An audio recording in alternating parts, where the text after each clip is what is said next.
Welcome to another episode of The Brand Called You, a podcast and podcast show that brings you leadership lessons, knowledge, experience, and wisdom from thousands of successful individuals from around the world. I'm your host, Ashutosh Garg, and today I'm privileged and delighted to welcome a very, very tall leader from the world of academia, Professor Pradip Khandwalla from Ahmedabad, India. Professor Khandwalla, welcome to the show. Thank you. Professor Khandwalla was the former director of the Indian Institute of Management, Ahmedabad. He's a poet, consultant, and a trainer to several global companies. He has authored 16 professional books and over 100 papers. He's an author, and all of you know I'm very partial to authors.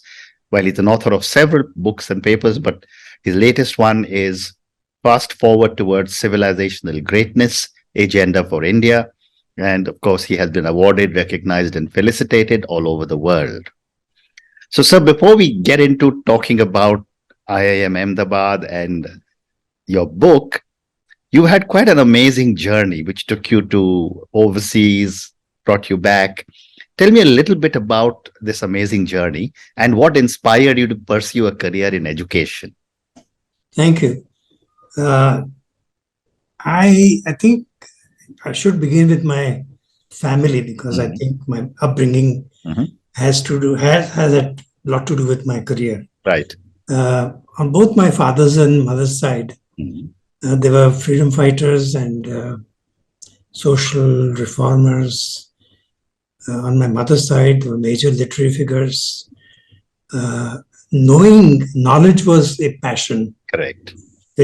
For example, my grandfather's father was a medical doctor, but at the age of 62 or 63, he got a scholarship to study comparative religion at Berkeley for 3 years. Wow. It's quite amazing. Anyway, so this was my inheritance, if you like. Only child, middle class, Gujarati family, reared in Mumbai. Went to Gujarati medium schools for 9 years. And then that last 2 years at Cathedral English medium schools. I got exposure to both the Western culture as well as the Indian culture. Right. Okay, so that's my background. I was interested in economics. I read economics at the age of 16. Happened to read a book and liked it very much. So joined Sydenham College in Mumbai, Sydenham College of Commerce and Economics, BCom. And logical thing to do after BCom was CA. So CA also. Now, while doing CA, I used to talk to people whose books I was auditing, managers, as to how the figures got to be what they were in the balance sheet and profit loss account, what decisions, what policies and so on led to it. Just curiosity. And I began to get very interested in management. This is so much fascinating. It's so dynamic and exciting. And then when I finished CA and I did well, I was fourth in India. I said, look, I don't want to spend the rest of my life as auditor of books of account and as a person who turns in income tax returns. I will practice, but specialize in management consulting and management accounting. So I went to Wharton in the United States. Wharton is a good school, well known. Absolutely. Yeah, and I was amazed at the quality of education there. Not only the content of education, but the way it was done. The openness of the classroom, the discussions, the case studies, group projects. You could approach professors and speak to them quite a lot. Diversity of courses I could take. I could take a course on regional science at Wharton, which was just beginning as a field. In one of such courses on market structure, conduct, and performance, which is offered by Professor Alman Phillips, I encountered organization theory. Now, this is a theory of how organizations function, how they make policies, how they make decisions, how they resolve conflicts, how they create a culture, and so on. Fascinating stuff. And I was just hooked to it. And then at the end of MBA, I thought I must study more. No idea of becoming an academic or anything of that sort, or doing more, just passion for learning, which I had inherited from my grandfather.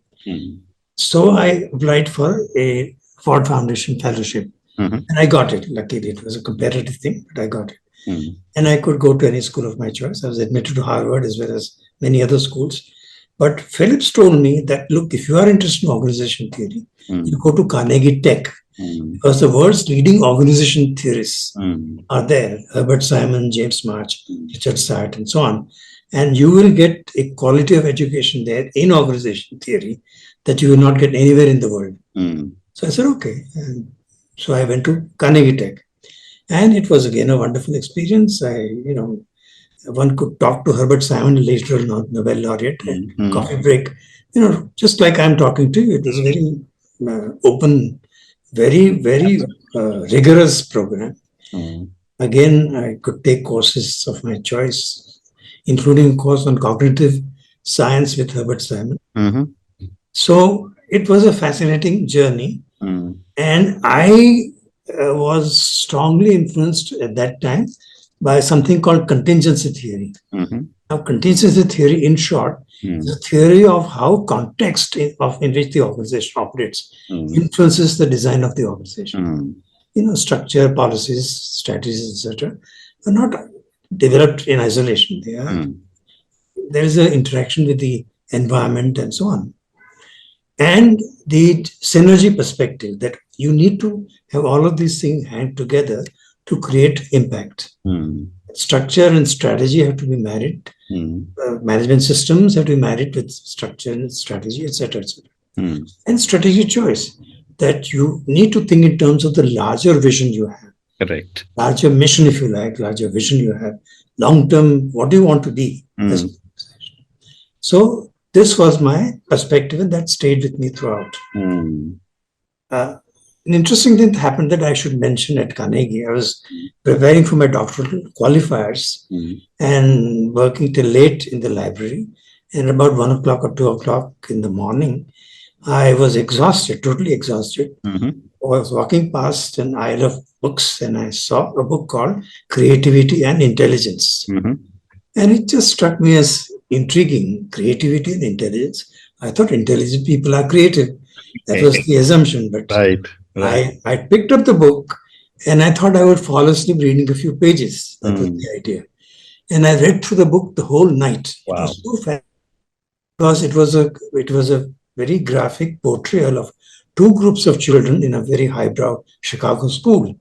One group was relatively high on creativity, but relatively low on IQ. The other group was relatively high on IQ, but relatively low on creativity, based on tests. And the contrast was fantastic, amazing. So it was a very influential book. I didn't do much with that at Carnegie Tech, but at McGill, I taught a course when I joined McGill. And when I came back to India, it resulted in 4 books, huge number of training programs, courses, etc., etc. Anyway, I just thought I would mention this. Yeah, that's fascinating. Yeah. Then I was hooked to academics. I was, 2 top schools of America, and you get this high quality PhD level education, and then you think, okay, now I don't want to go back and be a consultant, management consultant. That's okay, but really, I want to discover. I want to find out. And so I was looking for a job. I got a number of offers in American schools, Canadian schools. And then Henry Mintzberg of McGill said, why don't you come to McGill? Now, my wife and I both were a little, how shall I say, a little distance from America. Too much of violence, too much of materialism. And Canada seemed to be a nice place, civilized place. And McGill, again, old university, great traditions and so on. So I said, okay, we'll go to McGill. My wife also got a job in a college as a professor, and I taught at McGill for 6 years. The 3 notable things that happened during those 6 years was that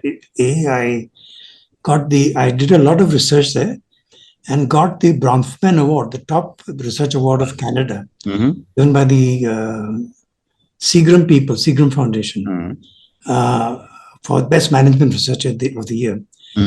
That was one thing. Second, I wrote a book, Design of Organizations, that quickly became the textbook in about over 100 management schools around the world, not just in Americas and also Europe, Japan, and so on. Mostly in doctoral programs. It was over 700 pages long. So MBA programs, they would too much, but this was something. And third, my daughter was born in Canada. So these three things happened. Okay. And then the sabbatical year came, 7th year. And my wife and thought, well, we always wanted to get back to India. That was upbringing, call it upbringing, whatever you want to call it. And IIM people were after me. The directors there had been in touch with me and said, why don't you come and spend your sabbatical here and see if you like it. If you like it, you can stay on. Ravi Mathai had come to meet me at Pittsburgh also and also in Montreal. So we decided to take a sabbatical at IIM. We arrived at IIM in 1975. Terrible conditions. If you recall, the country was at permit license Raj. Things were in shortages. You couldn't get a car, you couldn't get a phone. One day oil would not be available in the marketplace, another day something else, atta would not be available and so on. And coming back from Canada from that kind of a situation, and we had to live outside the campus because I was not a regular faculty. And Ahmedabad was a very polluted city at that time, polluted, lot of dust, lot of pollen also, a lot of flowering trees. So all three of us fell sick. My daughter got asthma, I got asthma, and my wife lost her. She was a vocalist. She lost her voice. So it was a very trying time. But at the end of that period of sabbatical, I happened to read a book of Gandhian disciples. These Gandhian disciples had worked in remote areas of the country. Unknown people, they were not well known, but the kind of work they had done, the kind of compassion they had shown, the kind of sacrifices they had made, the kind of enrichment they made to the lives of Adivasis and hilly people in desert areas and so on, I said, what? My life is much better than these people, and if they can stick on, why can't we stick on? And so we decided to stay back. That was the simple decision. And people back at my friends at McGill called me a fool. What is this? You're staying back in India, which is in such a bad state. I said, look, this is a decision we have made and we are going to stay. So anyway, that we decided to stay, and 27 years I was at IIM. Amazing. Now at IIM, a number of very interesting things happened. First of all, I had a preconceived notion that Indian management was bad, authoritarian, conservative, traditional, risk-averse, believed in bribing government, etc., etc. This was the preconception. And I had this notion that I, having been to Wharton and Carnegie Tech, I would sort of preach excellent professional management to Indian companies. That was the illusion I was carrying.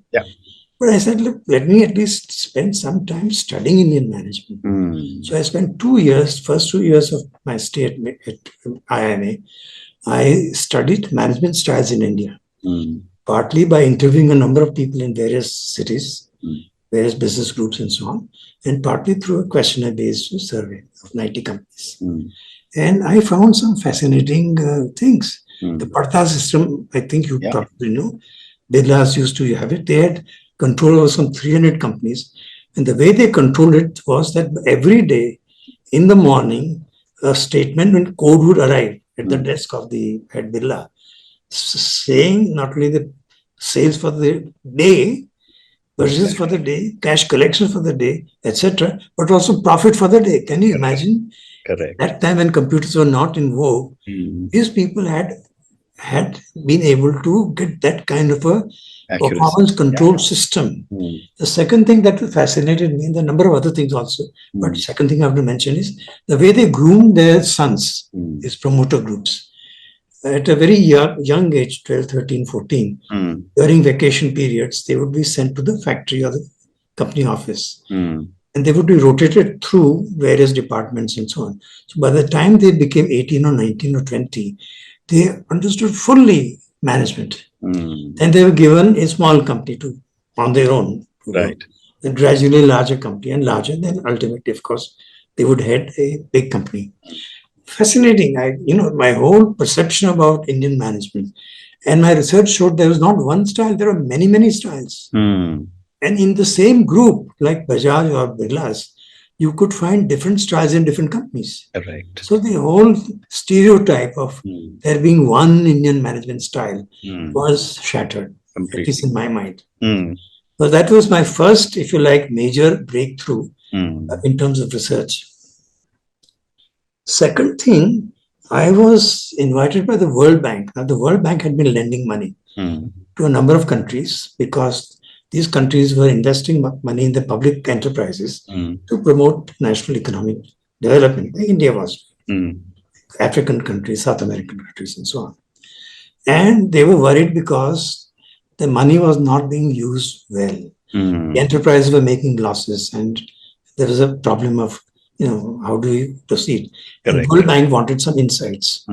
So they said, Pradip, can you do a study of public enterprises in India? So I said, fine.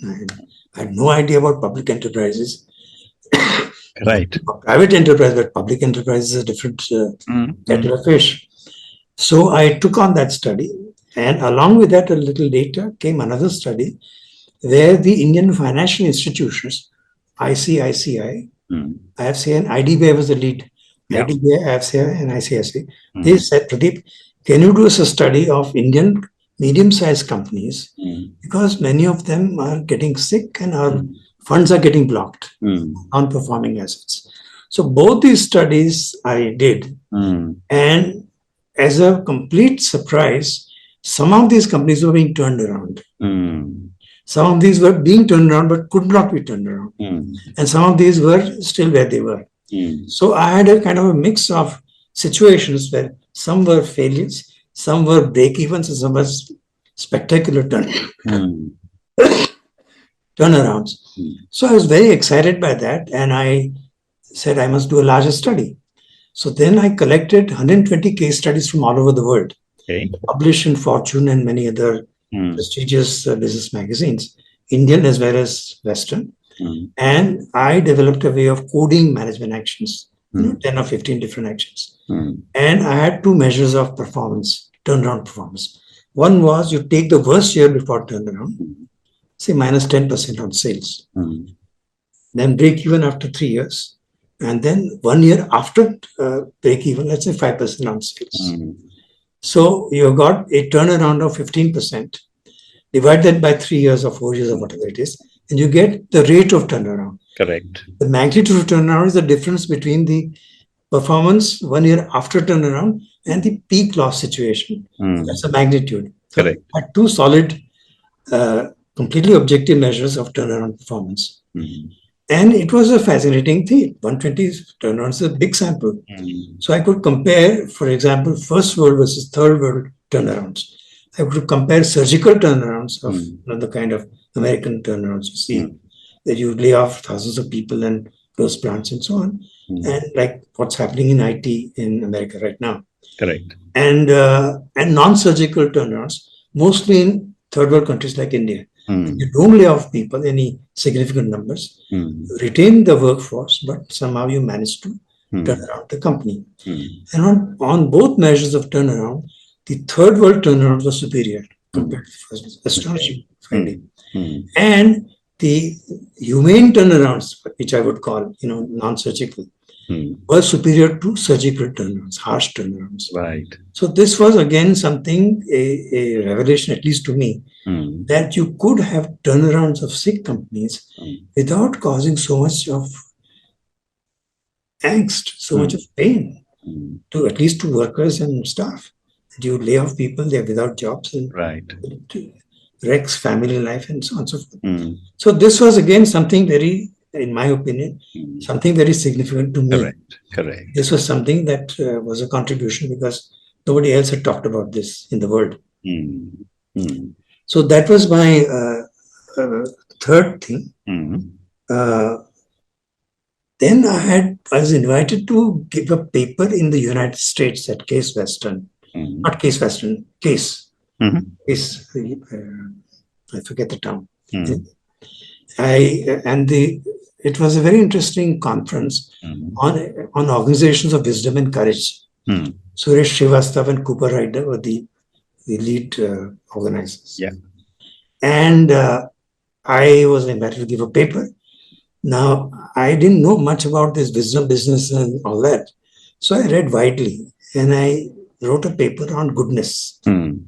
I identified 6 forms of corporate goodness: philanthropy, ethics, corporate social responsibility and sustainable development, and mission accomplishment. If you're a missionary organization, public mission, national mission.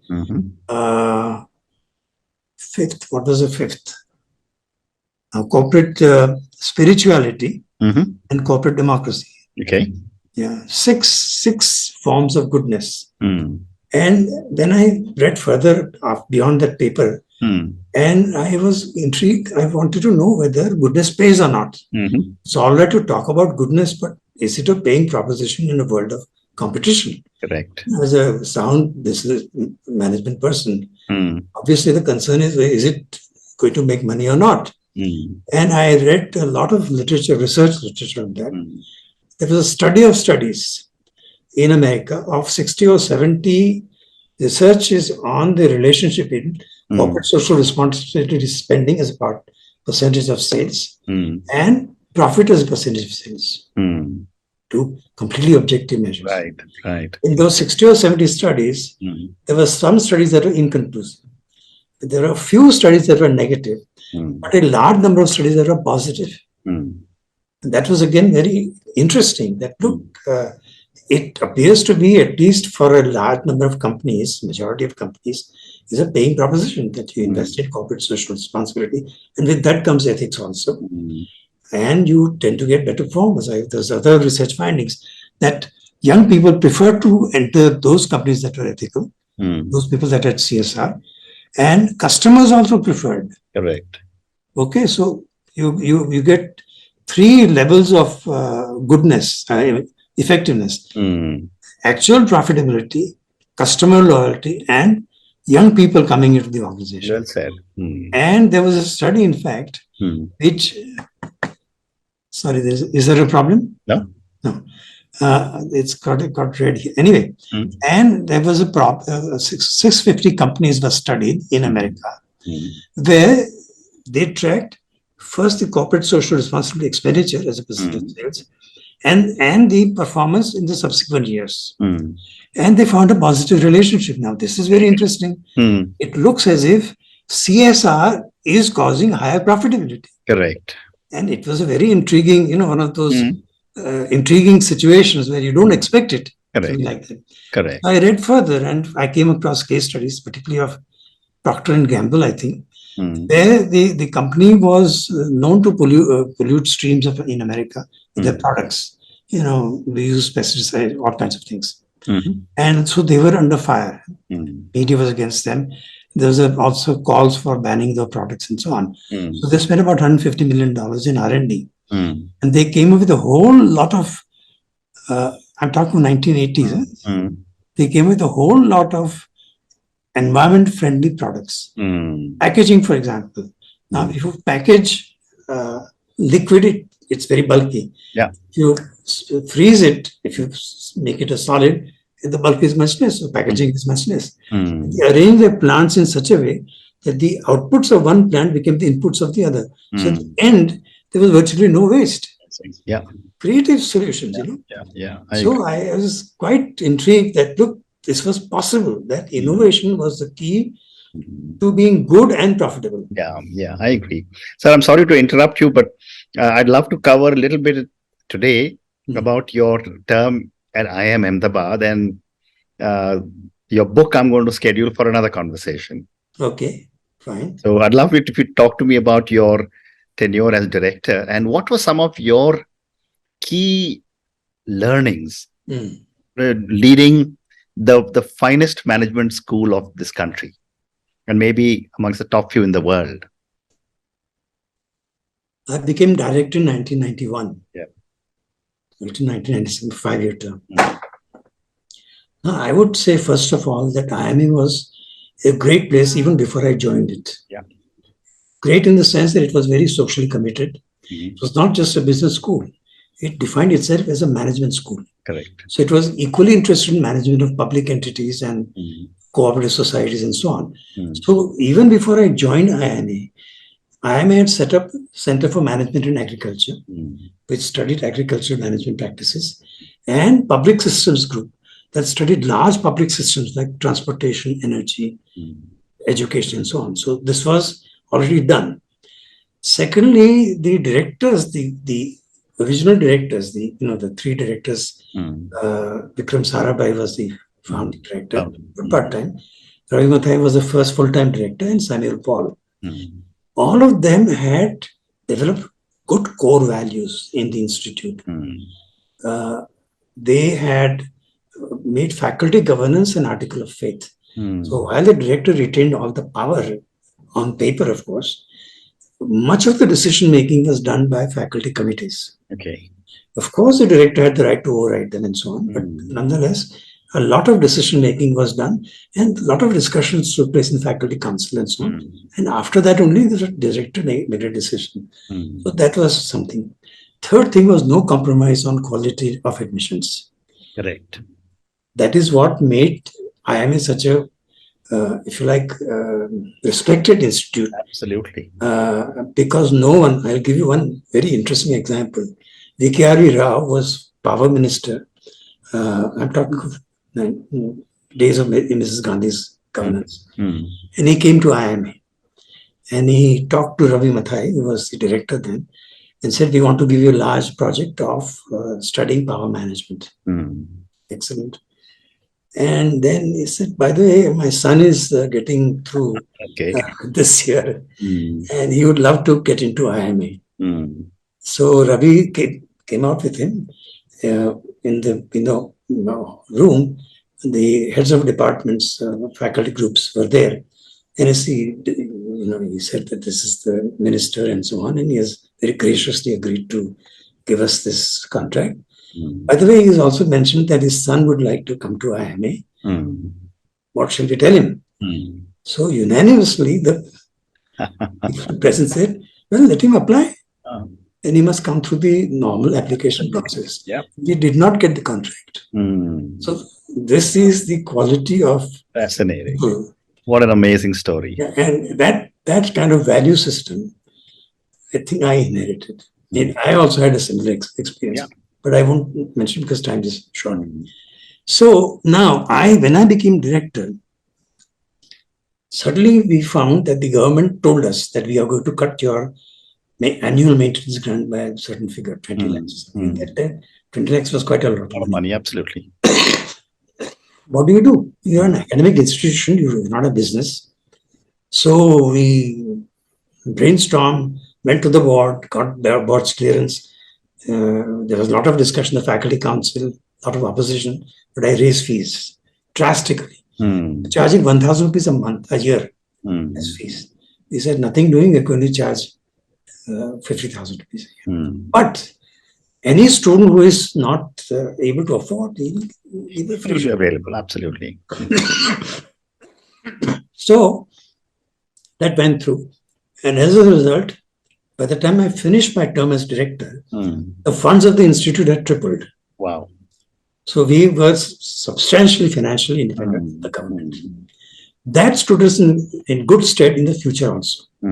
Because later on, we even stopped taking the government grant altogether. Except capital grant. Capital grant we took, but the annual revenue grant we didn't take.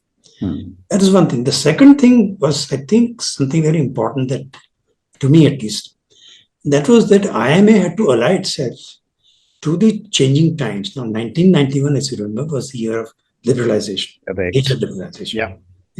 Manmohan Singh and Narasimha Rao government. And I thought that we should support that. So I set up 4 groups, new groups, faculty groups. One was the International Management Group. Indian companies were not used to globalization or management in a globalizing economy. So this group was given the mandate to study best practices in international management and bring it via training and research to Indian managers. That is one group. The second group I set up was pioneering and innovative entrepreneurship. Because that was a time when you had lots of startups coming up because of this liberalization. All kinds of young people were getting into the fold and so on. And this was again a new experience for India because India was not used to that kind of entrepreneurship. So I thought that a group to study pioneering and innovative entrepreneurship of startups would be again a contribution. The third thing was education innovations. IIM had pioneered the case method, which we had got from Harvard. We had sent faculty to Harvard for a year. At the very beginning, we introduced the case method in India. And that case method had been very effective because it brought ground realities in the classroom to very young people, 20-year-old kids who had no experience.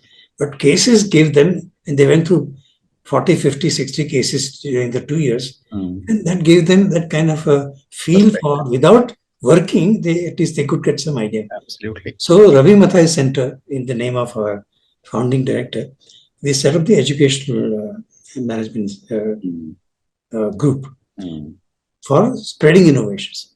Now, innovation was not just a case method. It was organizational simulations. It was organizational experiments in the classroom. It was field studies and a number of things that were involved. Group projects, etc., etc. And these were not there as you know, in Indian management, it was all rote learning. So this was the idea that we should try to bring about a revolution in pedagogy in Indian management institutions.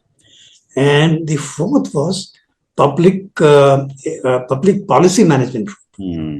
See, in India, as you know, we have umpteen number of public policies, but the execution is poor, has always been poor. We're always short of targets, and even when we meet some kind of target, the quality is poor. And this group was dedicated to study not public policies per se, but management of public policy implementation.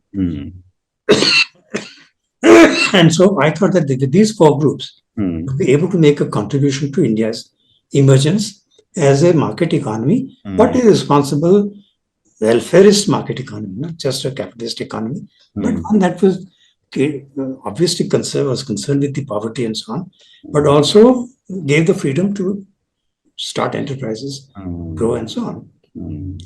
This, I would say, was my major. There are other things I did. For example, I've introduced awards for long service by staff, support staff, clerks and secretaries and so on.